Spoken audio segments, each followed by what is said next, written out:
YCP ప్రభుత్వంలో జరిగిన అవినీతి బాగోతాలు ఒక్కొక్కటిగా వెలుగులోకి వస్తున్నాయి. భూములు, మైనింగ్, మద్యం, ఇసుకే కాదు చేనేత కార్మికులను సైతం అడ్డం పెట్టుకుని అడ్డగోలుగా వైసీపీ నేతలు దోచేశారు.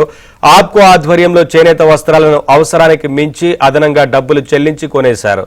అదనంగా ఇచ్చిన డబ్బులు మాత్రం వైసీపీ నాయకుల జేబుల్లోకి వెళ్లాయి.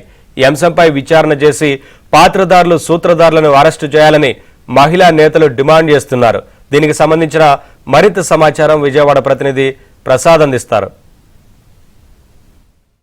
గత ప్రభుత్వంలో అనేక అక్రమాలు, కుంభకోణాలు జరిగాయి. ఈ కూటమి ప్రభుత్వం అధికారంలో వచ్చిన తర్వాత ఒక్కో వ్యవస్థపై సమీక్ష చేస్తుంటే కళ్ళు చెదిరే వాస్తవాలు బయటపడతా ఉన్నాయి. తాజాగా ఇప్పటికే భూ కుంభకోణం తరపున పెద్ద ఎత్తున వేల కోట్లు దోచుకున్న పరిస్థితి మనం చూసాము. ఇప్పుడు తాజాగా ఆప్కోలో కూడా చేనేత కార్మికులను అడ్డం పెట్టుకుని కూడా వందల కోట్లు దోచుకున్నట్టు వెలుగులోకి వస్తుంది. అవసరం లేకపోయినా కూడా అదనంగా వస్త్రాలు కొనుగోలు చేసి అదనంగా రేట్లు కూడా చెల్లించి ఇటు చేనేత కార్మికుడికి ఇవ్వకుండా ఇటు ప్రభుత్వానికి ఉపయోగం లేకుండా మధ్యలో ఉన్న అధికారులు ఆ రోజున్న పాలకవర్గం దోచేసుకుందని చెప్తున్నారు. దీనిపై పెద్ద ఎత్తున చర్చ నడుస్తున్న నేపథ్యంలో ప్రస్తుత ప్రభుత్వం దీనిపై విచారణ చేయాలని డిమాండ్ కూడా వ్యక్తమవుతుంది. అసలు ఆ రోజు ఏం జరిగింది, దీనికి సంబంధించి ఏ విధమైన చర్చ జరుగుతున్న అంశాలపై మనతో పాటు చాలామంది మహిళా నేతలు కూడా ఉన్నారు.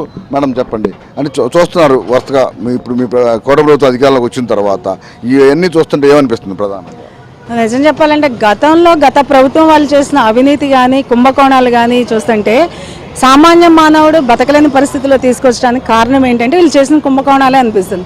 మీరు చూసే ఉంటారు, ఆప్కో వస్త్రాలు ప్రజలు తక్కువ రేట్లో వస్తాయనే ఉద్దేశంతో అక్కడ కొనుక్కుందామంటారు.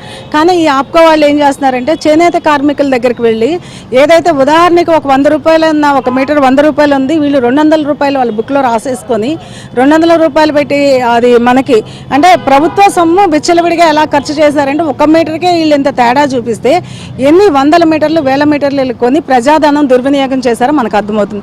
కేవలం ఇది ఏదైతే ఆప్కో సంస్థ ఉందో ఆ కార్పొరేషన్లో చెందిన వాళ్ళు ఆ కార్పొరేషన్ చైర్మన్లు కానీ దగ్గర నుంచి మెంబర్స్ దగ్గర నుంచి కానీ అదే రకంగా ఆఫీసర్లు కానీ ఇలా అవినీతి కుంభకోణాలు చేయమంటే ఇలాంటి వక్ర మార్గాల్లో చేయమంటే వాళ్ళ రాష్ట్రం దివాళా తీసిపోవడానికి కూడా కారణమైంది. ఏదైతే వీళ్ళు ప్రజలకు ఉపయోగపడే విధంగా అదేవిధంగా పబ్లిక్ ఎక్కడైతే ఈ చేనేత వస్త్రాలు తయారు చేయడానికి ముడిసరికి ఏదైతే పత్తి తయారు చేసే వాళ్ళకి నిజంగా పోల్చుకుంటే వాళ్ళకి రేటే లేదు. అదే రకంగా అక్కడి నుంచి కొనుగోలు చేసి వీళ్ళకి అమ్మే వాళ్ళ దగ్గర రేట్ లేదు. వీళ్ళు ఏంటంటే తక్కువ రేటుకి కొని ఎక్కువ రేటు చూపిస్తే కష్టపడ్డానికి లేదు, మధ్యవాడికి లేదు. వీళ్ళు ఏదైతే ఆప్కో బోర్డు ఏదైతే ఉందో వీళ్ళు ఇలా అవినీతి కార్యక్రమాలు చేయటం వల్ల వందల రూపాయలు, వేల రూపాయలు, కోట్లు కూడా వీళ్ళు గడిస్తున్నారు. కానీ సామాన్య మానవుడు ఇక్కడ ఎంత కష్టపడినా అప్పుల ఊబిలో ఉండడానికి ఇది ప్రధాన కారణమవుతుంది.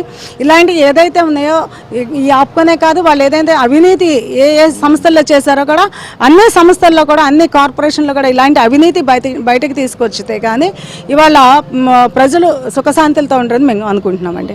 గత ప్రభుత్వం అండి చేనేత కార్యక్రమలే కాదు ప్రతి ఒక్కరు కూడా ఏ డిపార్ట్మెంట్ చూసినా సరే 10 రూపాయలు వాళ్ళు ఖర్చు పెట్టి వందలు దోచుకున్నారండి. ఈ విధంగా కూడా వాళ్ళు మొత్తం ఖజానా ఖాళీ చేశారు. ఈ రోజున మన చంద్రబాబు నాయుడు గారు చెప్తున్నారు ఇంకా తవ్వకాల్లో కొంచెం తవ్వుతూ ఉంటుంటే ఏంటి అన్నీ కూడా బయటపడతా ఉన్నాయి. ప్రస్తుతం రాష్ట్రంలో కూడా మేము ఇంకా చేయడానికి ఇంకా కొన్ని టైం పడుతుంది. అంత ఫ్రాడ్ చేసేసి గవర్నమెంట్ బాగా ఎక్కడ చూసినా సరే వందలు, వేలు, కోట్లే అన్నమాట, కోట్లు దోచుకొని ప్రజలను చాలా హింసించారు.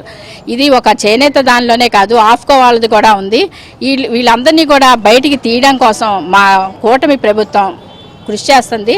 తప్పకుండా వాళ్ళందరినీ బయటికి తీసి వాళ్ళందరినీ కూడా శిక్షిస్తారని చెప్పి తెలియజేస్తున్నారు. దీనిపై ముఖ్యమంత్రి చంద్రబాబు అలాగే డిప్యూటీ సీఎం పవన్ కళ్యాణ్ కూడా మరోసారి సమీక్ష చేసి మొత్తం ఈ వ్యవహారానికి సంబంధించి వెలికి తీసి తద్వారా వారిపై చర్యలు తీసుకోవాలని కూడా వీరు కోరుతున్నారు. వీడియో నితేష్తో వరప్రసాద్, ఏమనాథ జ్యోతి, విజయవాడ.